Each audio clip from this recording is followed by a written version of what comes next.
네, 윤 대통령이 대통령실, 여당 관계자들을 옥중에서 만나며 접견 정치가 본격화하는 거 아니냐는 관측이 나오고 있습니다. 여야는 민생 이슈를 중심으로 2월 국회 주도권 다툼이 이어지고 있습니다. 네, 정치권 상황 두 분과 짚어보겠습니다. 정호김 전 국회의원 그리고 배종호 한국정치평론가협회장 나와 계십니다. 안녕하세요. 네, 안녕하세요. 네, 반갑습니다. 국민의힘 권영세 비대위원장 그리고 권성동 원내대표 내일 서울구치소를 방문해서 윤 대통령을 접견할 예정이라고 들었습니다. 나경원 의원도 동행하겠다고 전했는데요. 인간적인 도리라는 말을 좀 전했습니다. 이게 당 차원에서 접견이 아니라는 점 강조했다고 봐야 할까요? 아마 본인들은 개인적인 접견이라고 이제 생각할 수도 있는데요. 보는 사람들은 아무래도 당직이 있고 또 당의 지도부지 않습니까? 비대위원장이고 원내대표이다 보니까 유권자들 입장에서는 개별 의원 권영세, 권성동에 관심 있는 게 아니거든요. 그래서 아마 인식은 개인적인 인간적인 도리라고 생각하지 않을 듯합니다. 또 그럼에도 불구하고 당 차원의 접견이 아니라는 부분을 강조하는 것은 당 지도부가 강성 우파의 영향력을 인정할 뿐만 아니라 지금 향후에 강성 우파 그리고 중도 확장에 대한 어떤 전략에 고심하고 있다라는 흔적으로 보여집니다. 물론 개인적으로 충분히 접견 가능하지만 결국은 주권자인 국민들이 개인적인 접견이라고 볼 것 같지는 않다는 생각이 듭니다. 예, 알겠습니다. 배종호 협상님께도 똑같이 여쭤보겠습니다. 당 차원에서의 접견 아니라는 점을 좀 강조했다고 봐야 할까요? 그렇지 않다고 봐야 할까요? 일단 두 분 같은 경우는 당의 투톱 아니겠습니까? 그런데 이분들의 행보가 당 차원의 행보하고는 무관하다라고 생각할 국민들이 과연 있을까요? 이분들이 일단 윤석열 대통령을 접견을 한다면은 여기에다가 5선의 나경원 중진 의원까지 같이 한다면은 이건 뭐 누가 봐도 당의 공식 행보라고 생각을 할 수밖에 없지 않나라고 생각이 되고요. 특히 이제 뭐 인간적인 도리다라고 얘기를 하고 있는데 인간적인 도리로 방문할 수 있다고 봐요. 그렇다면은 뭐 좀 소리 없이 그렇게 방문하는 것이 저는 맞지 않나라고 생각이 되고요. 일단 지금 전체적인 나라 상황을 보면 비정상적인 그런 정치 상황이 계속되고 있다라고 걱정을 안 할 수가 없죠. 왜냐하면 일단 불법적이고 위험적인 비상계엄도 그렇고 대통령이 이것과 관련해서 직무정지가 돼서 지금 구속이 돼가지고 재판에 넘겨진 것도 그렇고 그런 대통령이 뭐 자수가는 모습을 보여주는 것이 아니고 비상계엄을 정당하면서 지금 뭐 선전선동을 넘어서 옥중정치, 접견정치를 계속하고 있는 것도 그렇고 심지어는 뭐 국민의힘 집권당 원외 당협위원장 80명이 탄핵 반대라는 이제 그런 명칭을 정식으로 내걸면서 설날 명절에 윤석열 대통령 서울구치소 방문해서 뭐 떡국 차려놓고 세배를 했단 말이에요.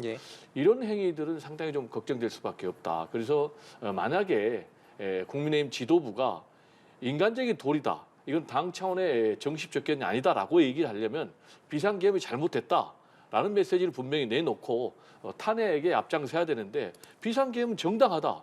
또 그러면서 탄핵은 반대한다. 라면서 이런 행보를 하고 있으니까 이런 행보는 누가 봐도 내란 수계에 대한 지지 선언이다. 또 내란을 선전선동하는 그런 행위다라고 말하지 않을 수가 없다라는 말씀을 좀 드립니다. 네, 지금 윤석열 대통령이 탄핵 심판과 함께 구속 기소가 되어서 이제 형사 재판도 앞두고 있는 상황인데요. 윤 대통령 측도 옥중 정치를 본격화하고 있는 모양새입니다. 석동현 변호사가 이렇게 이야기했습니다. 국민 변호인단을 출범하겠다면서 반민주 세력과의 거룩한 싸움이라고 언급을 했어요. 대통령 측의 이런 움직임은 일단 어떻게 평가를 하시나요?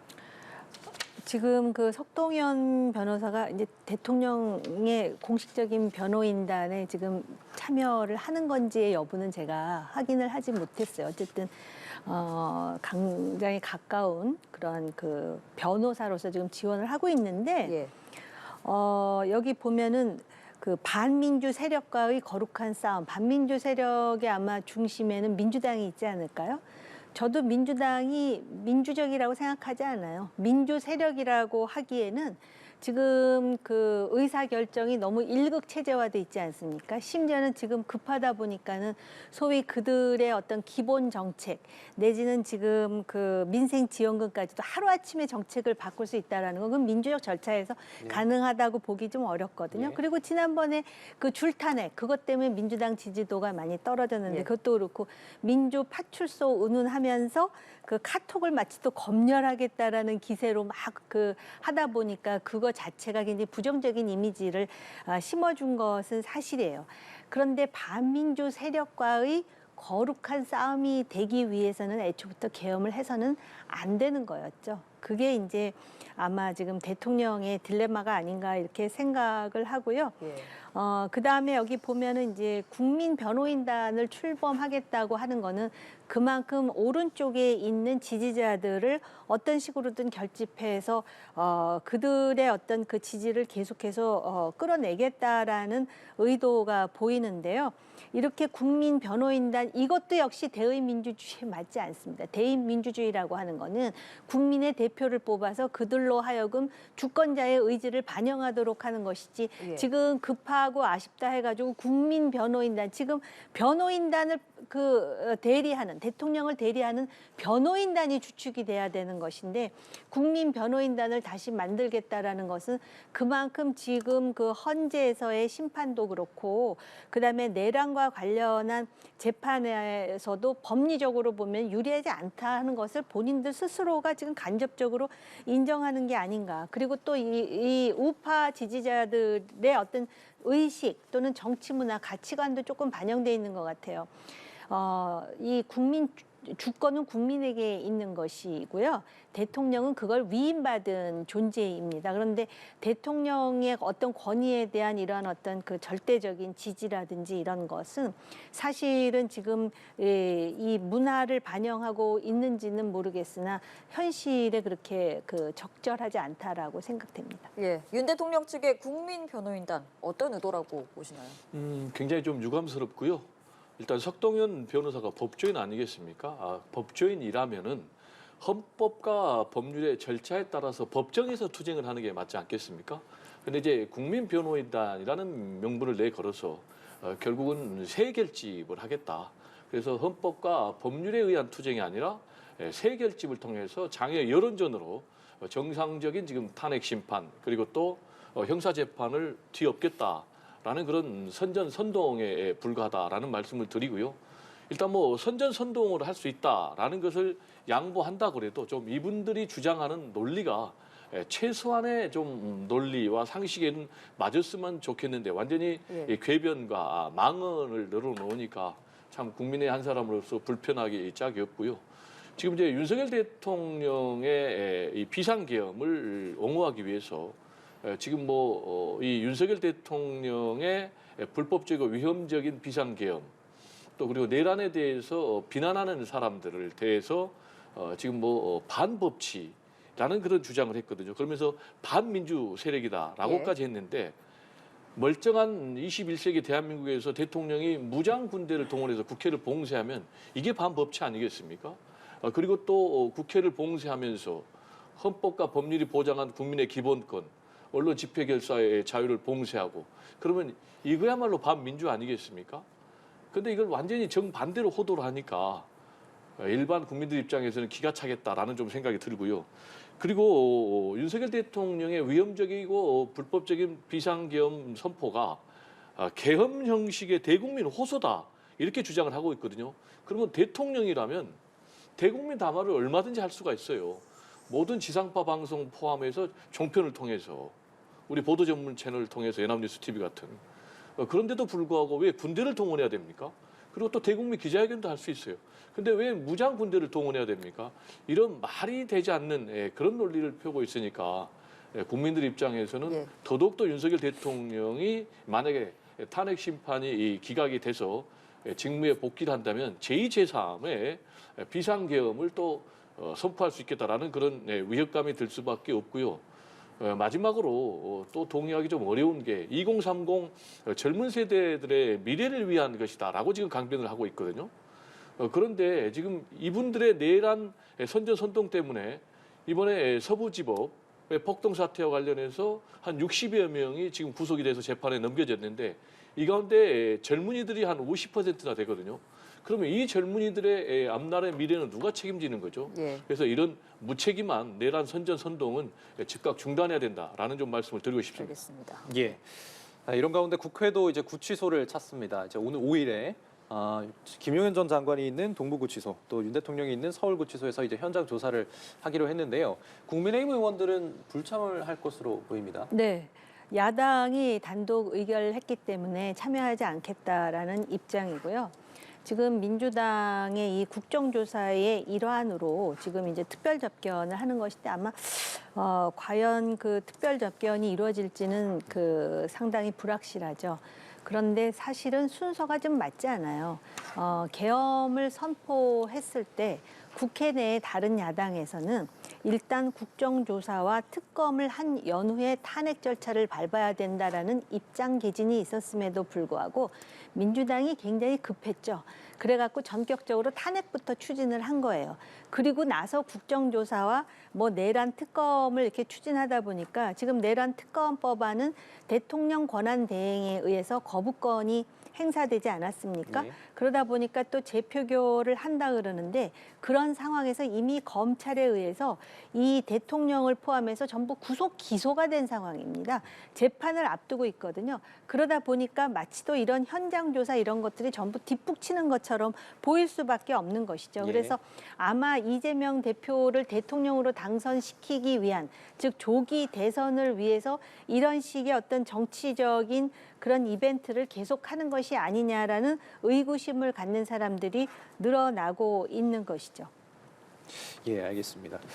배종호 회장님께도 동일하게 여쭤보겠습니다. 이제 국민의힘 의원들은 좀 불참할 것으로 보이는데요. 이 상황 어떻게 좀 보십니까? 네, 이건 굉장히 엄중한 그런 상황이 벌어졌지 않습니까? 그래서 이거는 당리당략이나 정파적으로 접근할 문제가 아니고요.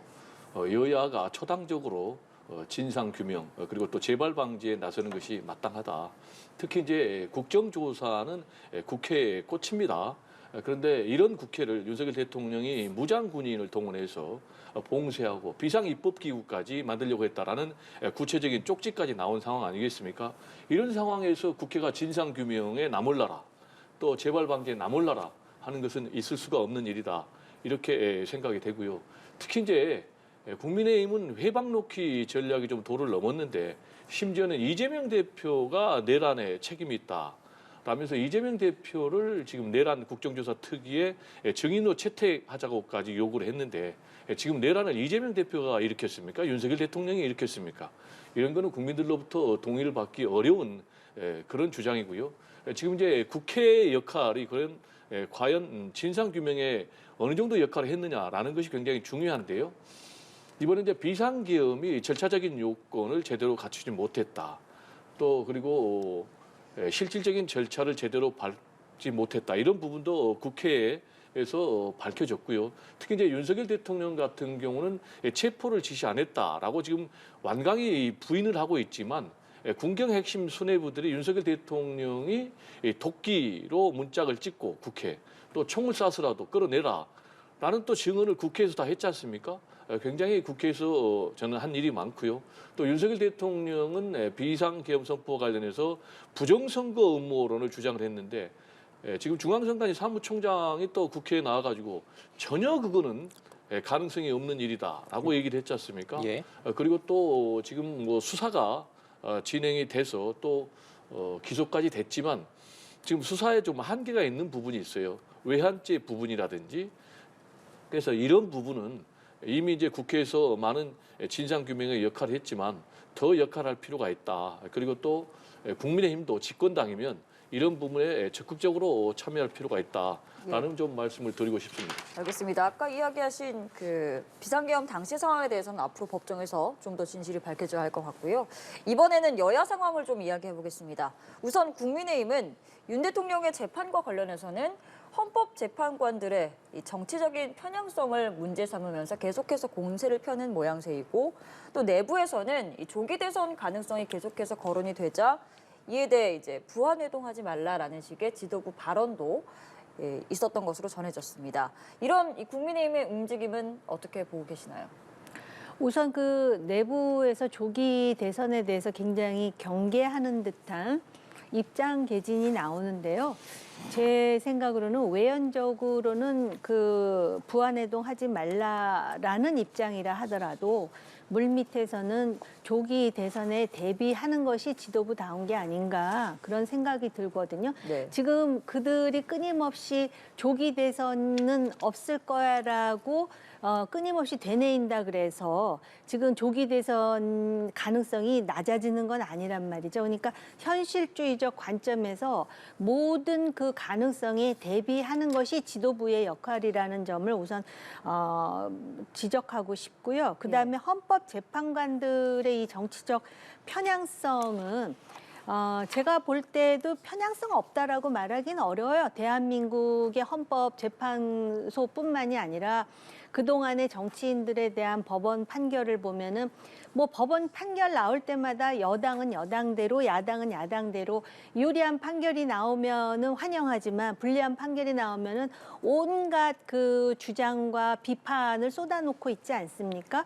더군다나 헌법재판관들의 구성을 보면 대통령 임명 3명, 또 대법원장 지명 3명, 물론 국회가 이제 통과를 시켜줘야 되고 또 국회 추천 3명 아닙니까? 그러다 보니까 대통령의 성향이라든지 국회에 누가 다수당을 점하고 있느냐에 따라서 자신들의 어떤 이념 내지는 가치 체계의 그 어떤 코드를 맞는 사람들을 추천하거나 임명하거나 지명하는 경향이 있습니다. 그러다 보니까는 더군다나 이렇게 예민하게 현직 대통령이 지금 탄핵 절차를 밟고 있는 와중에 이러한 문제에 대해서 국민의힘이 예민한 것은 또 어떻게 보면 자연스러울 수도 있지만 그럼에도 불구하고 헌법재판소라는 것이 그동안에 대통령 탄핵 이번에 3번째라고 한다면은 정치적인 사안을 지금 다루는 부분이니까 그런 어떤 정치성을 배제하기는 또 쉽지 않은 그런 딜레마가 있습니다. 예. 그럼에도 불구하고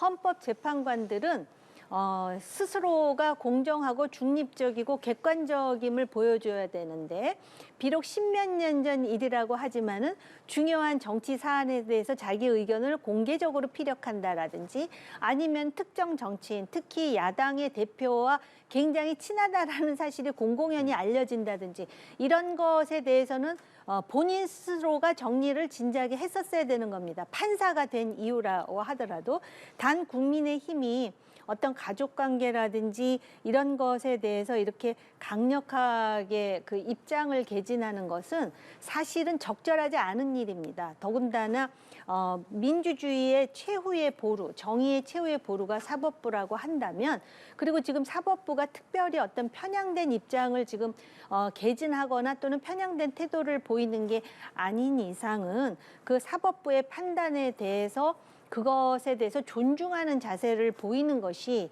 대한민국의 삼권 분립이 정착하고 민주주의가 제대로 서는데 기여하는데 아무리 정치적으로 지금 상당히 급하다 하더라도 실제로 이렇게 그 헌법재판소의 재판관들을 어떤 연좌제 비슷하게 연줄주의라든지 또는 과거 십몇 년 전에 어떤 그 피력한 의견을 가지고선 그 잣대로 이렇게 그 마치 또 휘두르듯 하는 것은 적절하지는 않은 일이라고 생각합니다. 예. 이 배종원 협회장께도 같은 내용을 질문하면서 또 이제 민주당 상황에 대해서도 좀 질문을 추가로 드리고 싶습니다. 민주당은 이제 여권과는 지금 반대로 이재명 대표 1급 체제가 이루어져 있는 상황인데 이에 대해서 당 내부에서 특히 개파 간에 다른 목소리들이 나오고 있는 상황이에요. 이에 대해 이제 비공개 회의에서는 뭐 이런 비판, 내부의 비판에 대해서 뭐 지나치게 예민할 필요 없다라는 언급이 있었다는 기사도 나오고 있고 이런 상황에 대해서는 좀 어떻게 진행을 하십니까? 먼저 헌법재판소 흔들기, 헌재 흔들기와 관련해서 좀 말씀을 드리면 대한민국의 헌법재판소를 부정하는 것은 대한민국의 헌법을 부정하는 것이다. 그리고 헌법을 부정하는 것은 대한민국의 사회 질서 그리고 규범을 부정하는 것이다라는 말씀을 드리고요. 사법부를 불신하게 되면 어떻게 되겠습니까? 대한민국이 무법국가가 되겠죠. 그렇게 되면 결국 법치국가가 아니라 폭력이 난무하는, 폭력이 지배하는 그런 사회가 된다는 점에서 지금 윤석열 대통령 측의 헌재 흔들기는 매우 위험스럽다라고 라는 말씀을 드리지 않을 수가 없고요. 지금 이제 헌법재판소 재판관들의 지금 편향성을 얘기를 하고 있거든요. 그러면 인간은 누구나 다 개인적인 편향은 있는 거예요. 중도도 있고 보수도 있고 진보도 있고.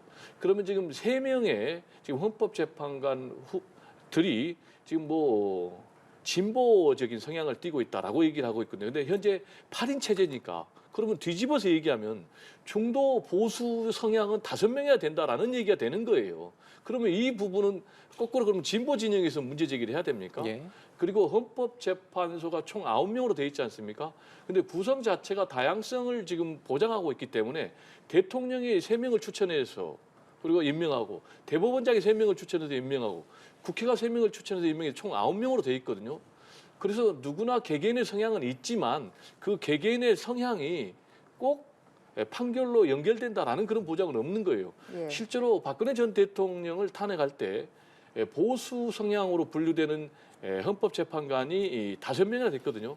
근데 8대0 심판 전원일치로 만장일치로 박근혜 전 대통령 탄핵 인용을 했단 말이에요. 이 사례만 보더라도 헌법재판관들은 개인적인 성향과 다르게 본인들이 헌법과 법률에 따라서 양심에 따라서 판결을 내린다라는 말씀을 좀 드리고 싶고요. 예. 개인적인 성향을 따지면 누구나 다 안 되는 거예요. 그러면 누구 말대로 외국에서 수입을 해야 되는 거예요. 아니면 윤석열 대통령 미국 가서 재판 받아야 됩니까? 그러니까 이런 말도 안 되는 논리는 우리 사회를 더 심화시킨다, 혼란을. 그런 말씀을 좀 드리고요.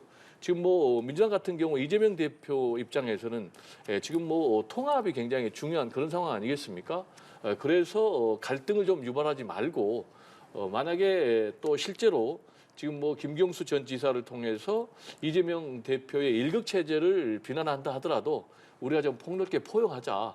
그것이야말로 민주당 단합 또 다양성을 보여주고 더 나아가서 조기 대선이 실시될 경우에 조기 대선에서 승리하는 길이다. 이런 판단에 따라서 이런 메시지, 행보를 보이고 있는 것이 아닌가. 같은 뭐 맥락에서 이재명 대표가 계속해서 지금 뉴 이재명 플랜에 따라서 탈이념 그런 정책을 계속해서 내놓은 거 있지 않습니까? 예. 또는 뭐 성장 중심의 이것도 역시 같은 맥락의 그런 행보가 아닌가 네. 생각이 됩니다. 예. 뭐 이재명 대표의 이제 새로운 정책 관련 말씀 또 해주셨으니까 또 여쭤봅니다만 이제 추경 편성을 위해서 자신의 공약인 민생지원금 이 문제가 계속 나오고 있거든요. 이것도 포기가 가능하다고 이렇게 밝혔어요. 추경 이슈를 통해서 좀 경제를 챙기겠다 이렇게 보는 것 같습니다. 반면에 이제 국민의힘은 반도체법을 우선 통과해야 한다라고 했는데요. 어떻게 보십니까?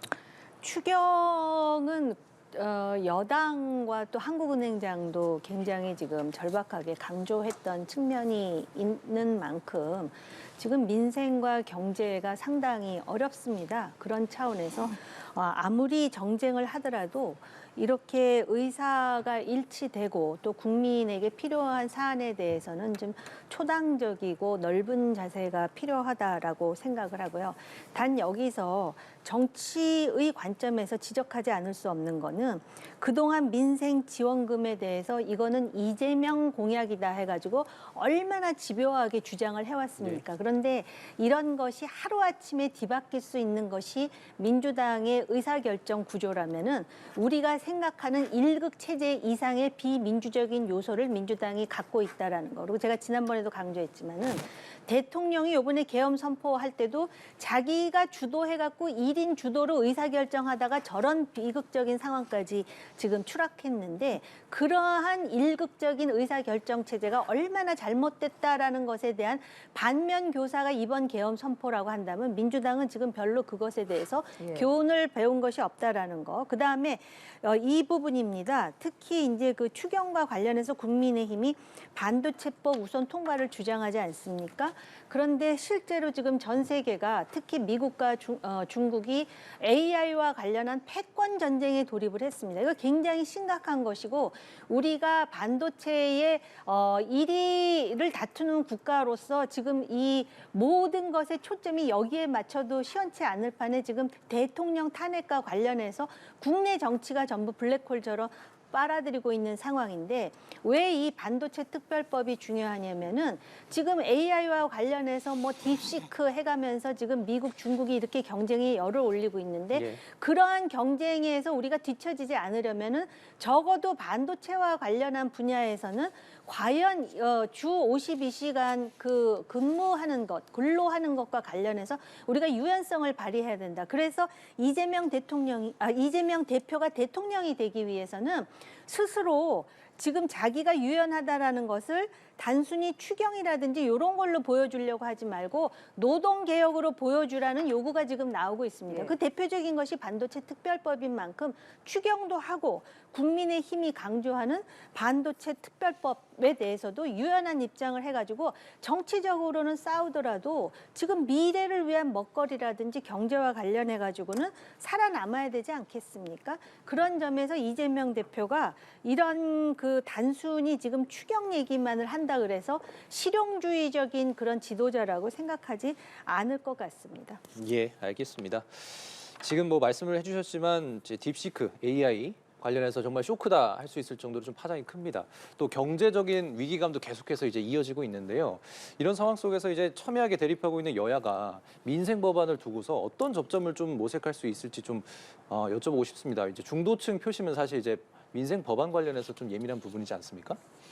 저는 뭐 여야가 중도 표심 잡기 경쟁에 나선 것은 굉장히 바람직하다라고 생각을 합니다. 왜냐하면 중도 표심을 잡기 위해서는 유연한 행보를 해야 되는 것 아니겠습니까? 여든 야든 국민의힘이든 민주당이든 그런 점에서 이재명 대표에게 유연한 자세를 요구를 하셨는데 그렇다면은 이재명 대표는 지금까지 매우 유연한 자세를 보이고 있다. 구체적으로 얘기하면은 지금 뭐 가상자산 과세 유예하는 그런 행보 그리고 또 금투세에 대해서 폐지하는 이런 부분 그러면 이런 부분에 대해서는 부정적으로 보면 안 된다. 긍정적으로 좀 인정을 해줘야 된다라고 좀 말씀을 좀 드리고 싶고요. 이재명 대표는 또 추경도 요구를 하고 있는 그런 상황입니다. 이 추경의 필요성은 지금 뭐 중앙은행도 얘기를 하고 있는 그런 상황이니까요. 국민의힘도 결국은 제가 볼 때는 뭐 추경에 동의할 것으로 그렇게 보고요.